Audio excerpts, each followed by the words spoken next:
and whatever I see is smiling at me. Love is who I am.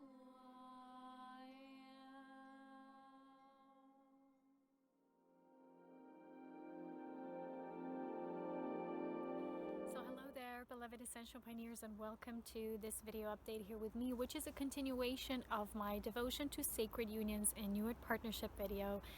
So in this video, I want to focus more on the alchemy. So the sacred alchemy that is behind what I call soul love. So the recognition and the honoring of the self and others through soul love, not through egoic love when we're trying to own, dominate, or control another.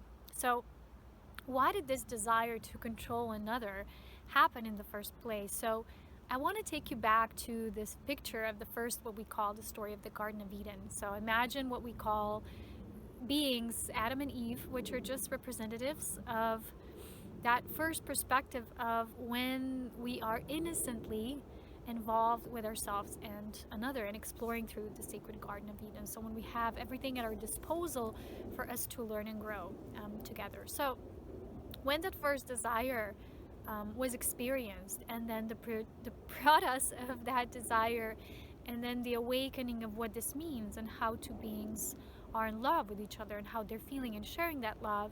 And then that first desire that came through fear was, you know, I have to constantly recreate that moment, which is, what if that is going to be taken away from me? What if I no longer have that? What if I lose that?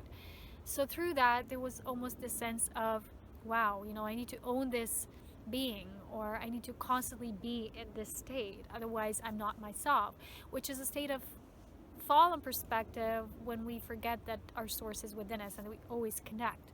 So sharing love with another and the honoring that comes through sacred partnership should always come from the perspective of we're just sharing with another. So the experiences we're constantly creating, we're never actually recreating, we're always creating them anew. So the first perspective, when we start to awaken back into soul love and the true alchemy of soul love, which is unconditional love that leads us to divine love, which is love for all life in creation, which means that the two beings that are there sharing with each other are starting to realize that the love they're creating is a powerful generating force that they can then use for greater good. So they can share with the world, they can share with the, I don't know, if we're talking about the garden, let's say that they're sharing that love with plant life, with animals, with, you know, with all of life. I just recently, when I was in my massage therapist, she said to me, wow, you have so much energy, you're constantly in need of channeling through, that you always have to heal something. If nothing else, then you have to heal or direct plants and how they grow. And I'm like, we do these unconsciously, these things. I mean, we do this on such a soul level that we don't always know what we're doing, but yet this powerful generating force of love is a force of creation. So when we're coming from the perspective of fear, we're always going to have to recreate those experiences because we're always in the perspective of lack. So let's say you had a nice awakening experience with someone, or you shared a soul epiphany, a soul memory, a soul activation through divine remembrance with another, and you come to this point when you get to this stage of, you know, you stop trusting, and you go like, what if I lose this, or what if this does not unfold as I expected to or as I wanted to, or coming through my egoic desire. And then you tend to control things, and this is what we do. And a lot of people in what I call the twin flame community, they speak a lot about that. They meet someone and they're trying to control what's happening on the other side of the divine equation, instead of trusting that what's truly at play here is the forces of the divine feminine, the sacred feminine and the sacred masculine coming together at their own time and pace. So let's say you meet someone, you have obvious soul recognition, and the alchemy that takes place is always through soul love. The alchemy will never unfold through egoic love, which is not even love. It's just a very tiny percentage of filtering of what we might perceive as love, and yet it's not the truth of the love that is limitless and it's free and it's absolute. So it's almost like, you know how butterflies are, they kind of meet up. If you're ever observed butterflies before, they meet up, they intertwine like for a while, then they go separate ways a bit, and then they do it again. So they're showing us that love is the natural sense of belonging, natural sense of freedom. And sometimes there's two of them, sometimes there's more, sometimes there's more like a group energy that they're exchanging within. And I think that's beautiful, because this shows us that nature is always natural in how it loves and how love is shared and expressed. But as humans, we tend to make things so complicated, and we like to be domineering in a way that we call, oh, we have our free will, right? And then we want to also impose our free will onto others, which basically is no longer free will because when you have your free will, it's for you. Then it's just pure control, okay? So when we understand that the true act of surrender, which is surrender into divine love, through that aspect of what many people call, and many astrologers say, that the Fool is actually the strongest archetype in tarot. So when we can fall in surrender, and just recently I had this dream. It wasn't a dream, it was more like, you know, when you're just before falling asleep and you get a vision or a premonition. And I saw two beings that were falling together from a mountain cliff. And it was just pure rocks and cliff and void. They weren't falling to the ground. They were just falling and falling. And so they're just falling together. So for us to be found, for us to be us, for us to be in love with ourselves and the other and others, and plural and mass and all, then we really have to let go, and we have to start falling together. So it's not foolish, you know, to allow ourselves that surrender capacity to fall.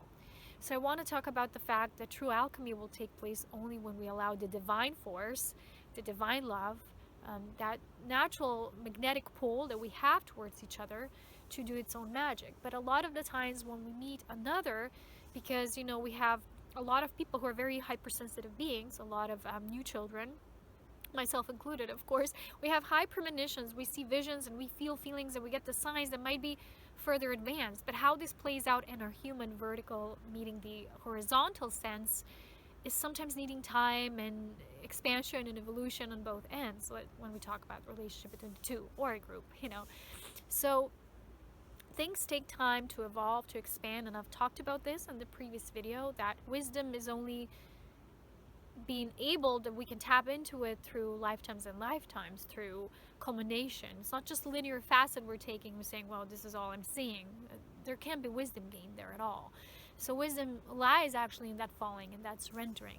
So when true love is really absolute, when it's true, the falling component will always have to be a part of that divine equation, which is, a lot of people are afraid of that step because it's so new. You know, we were all forming partnerships for a lot of times because a lot of us were, let's face it, we were transmuting old karmic energy, the dense energy on this planet. So we had to learn how it feels. We had to engage ourselves in all the many facets of different various stages of relationship energy. So Earth is the home of relationship. It's just what it is. It's how we relate. This is what we're learning. And I was shown this through spirit, that Earth is a school for relationships. And this is when we master not just the vertical enlightenment, but the horizontal. And I teach this in my Cosmic Beloved course. And you can get the course at my page. It's at the very bottom of my homepage.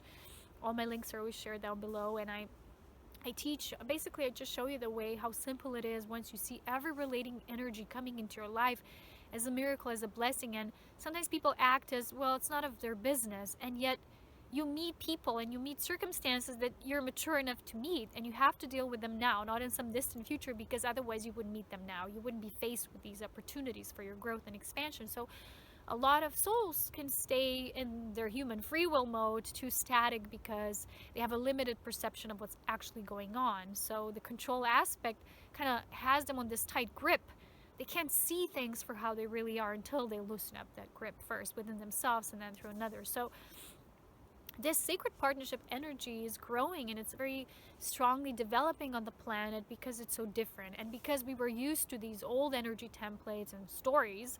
And let's say a lot of us were focused a lot on when you were maybe more in the giver role, and you were giving so much, and you learn how good it is to give. But now, because we're needing to balance that out, a lot of us are moving more in the cycle of, wow, how good it is actually to receive, until the point we're actually blending those two, that the act of giving and receiving are one. And that's true unity consciousness. In-breath and out-breath are no longer even perceived as separate. It's all one unison of the divine equation, as I call it. So the sacred soul alchemy cannot occur before we enter this balance. So if we find ourselves only in one part of this equation, and we're used to these types of relationships, on a certain level we have to fall. We have to let that go and have the trust, if we're shown that this is complete now, that we won't drag that old energy anymore into our new situations and our new relating experiences, which are coming very strongly with this new creation cycle. The first wave of us who have done the work already, we're already anchoring this new seeding energy template during this month. It's a 1, well 10, but basically 1, because all the digits need to return to the single digits again. So it's a 1 universal month of October. And we're feeling that, and we're already seeding the energy. And I always say this, that sometimes people misinterpret that and they look at it too much from the surface level, and they say, wow, new beginnings month, right? Things are going to start happening now. I'm going to see results and all of it. Not necessarily, because 1 is the energy when we seed things, right? So there is newness, but mostly it's internal. So then all the energies that start to unfold further on start to be more germinated in the physical sense. So we're feeling those seeding, sprouting energies now. So don't get too discouraged if you're thinking, wow, this and that is supposed to happen, and then it doesn't, because it takes great patience for divine creation. Is like in a cooking pot, right? And a stirring pot, so that it actually unfolds the right way. So those of you who are maybe opening up a bit later on, you're gonna feel this new creation cycle more next year, which is gonna happen more en masse.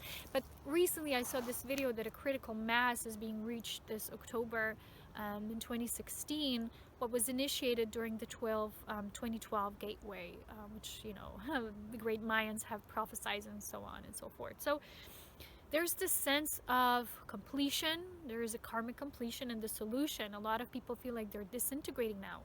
And yet there's also a need to simultaneously embrace new things. That's the 10, right? The cup that's already fully full, you can't always have it always just fullness, right? It already starts to overflow. So when it starts to overflow, it starts to go back into 1 again. So that's the great wisdom in creation. You can never be so full that you don't start emptying yourself out at the same time. So that's the great wisdom we can have in our mental awareness, but for us to embody, it's a different story. And a lot of you will start to sense that need to embody more next year. For a lot of us, we already had this. And I've spoken to you about, for me personally, my own experience was that this summer I disengaged from everything and everyone for a while because it was called so. So they showed me that when I'm going to return to it, I'm going to do it as a new me. And I felt like I was alive and rebirthed and actually born anew in this body for the very first time. And just recently I went to sauna with someone, and we had a beautiful time and a lot of conversations.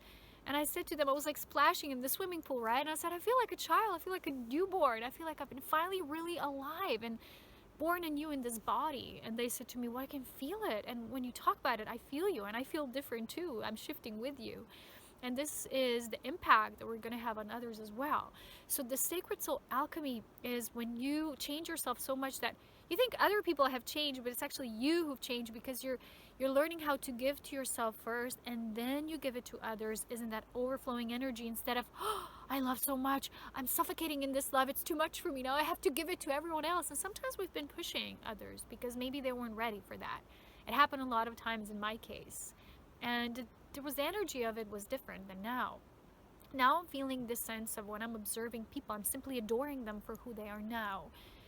Oh, ooh, strong ear buzzing. You know what, it comes, right? It just comes. So obviously I'm receiving more information as I'm doing the video. Ooh, wow. It's one of those things you just can't shake off, right? It's just there. Hello, whoever it is, whatever it is, the energy. So we're feeling rather expansive now, and it just feels new. So if you're having conversations and heart openings with other people, it's normal. It's due date for that. And you're feeling what changed is you change. You've actually done that work. So the soul alchemy behind true love is that you simply love the person because no reason. It's not like I love you because, and there's these lists, right? This and that. It's just you love them for such a reason you can't even explain. And no matter what they do, even if it's something silly or you consider as weird, or you're angry or mad about it, it's just still there's purity of unconditional love that's underneath it all. And the situations that are unfolding are for us to integrate what each of us has to do for this karmic completion. Because that was the work of what many people call as the mission of the twin flames, right? People say it's the integration of the masculine and feminine really meeting and joining up as one.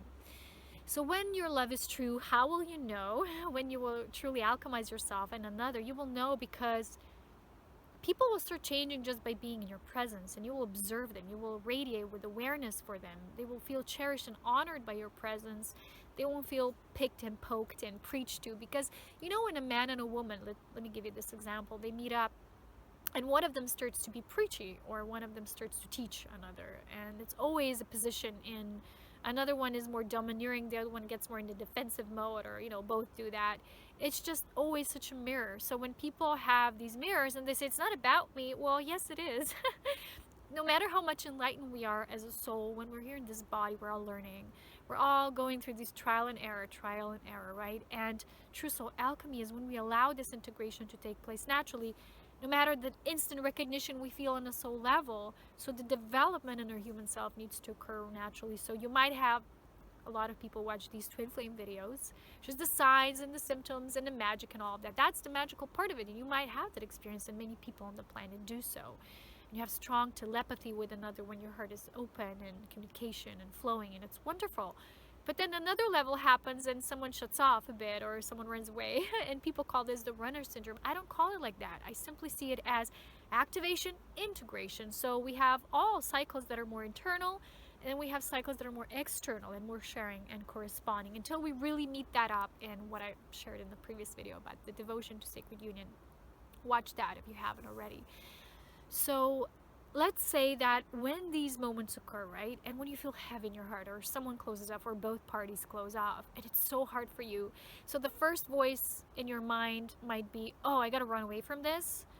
It depends whether you're in the passive mode or in the more active mode. Depends which role you're playing. Sometimes we play these roles, right, is the unveiling of the dissolution of the human ego. So the other counterpart might go, I need to control this, because otherwise it won't unfold perfectly. It's okay to be consciously active, but not controlling, and not trying to maybe push another word they're not.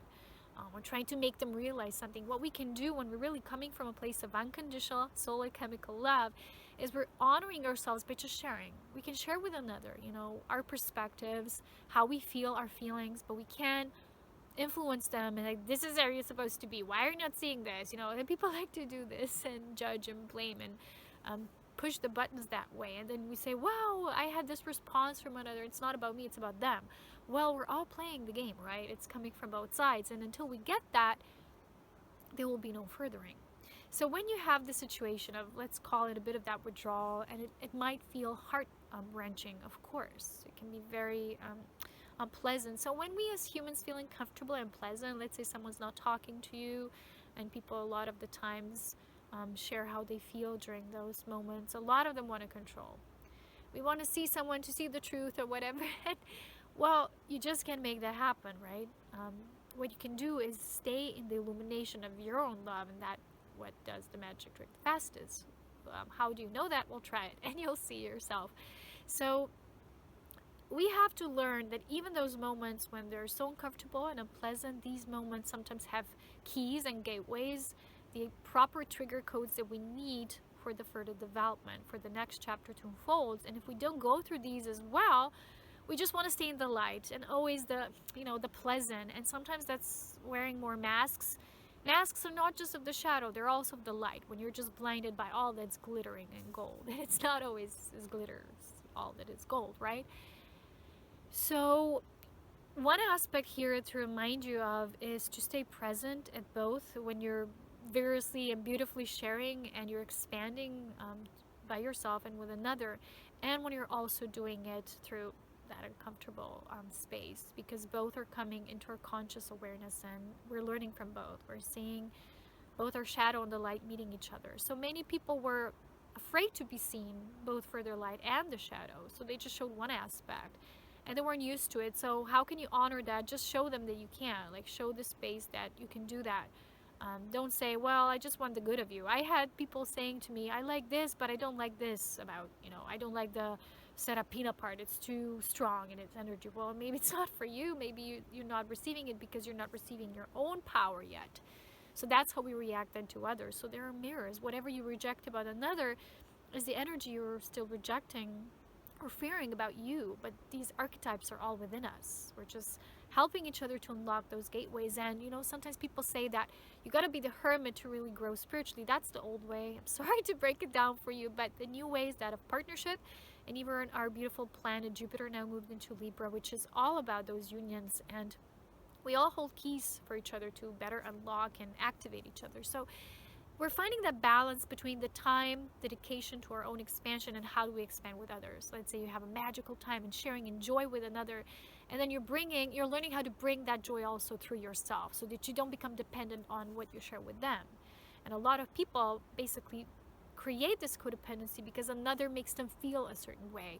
When you're doing it consciously, and this is what I teach in the Cosmic Beloved course, which is what I call the vertical enlightenment meets the horizontal enlightenment in our partnerships. It's the new age, it's the new era. And for us to be true humans living in bliss, we got to do that work. And we can't always run away. But when we do, we have to know where we're doing it. Otherwise, it's just going to continuously be that way. And we're going to repeat the sabotaging patterns over and over again unless we finally see them through for what they are. And remember, don't drag these feelings you've had from your past relating experiences into the new, because otherwise you're always going to be dragging that baggage and moving it backwards and forward and not doing anything good about it. So that's my wisdom for today. Take my Cosmic Beloved course and Galactic Signature course because it helps to understand degrees better. I've just seen when I looked at the degrees how much you can see about yourself and another when you can look at the synastry chart, also very revealing. So take a look at that. I love you all so very much, and as always, love is my power. Take care. Bye. So guys, regardless of the trends that I'm often noticing in people's relating experiences, I'm still very hopeful for what is to come, because there's a lot of people now shifting and really opening to the true surrender of love and becoming Adams and Eves again, you know, like just playful children, as I always say, exploring, growing together through that exploration. And I always say, follow that thread of that curiosity, because it's always that key towards new integration, towards new experiences. And I'm going to show you some of the beautiful forest here, turning into the woodland elf today, I think. Yeah, I really wish you to have those magical experiences, and please share with me via feedback if you're experiencing some of that already, that new energy and partnership as well. I'll be happy to hear about that, and I always support you on this journey. And please continue to open your beautiful heart of a divine lover in life to everything and everyone in creation. I love you so very much. Welcome into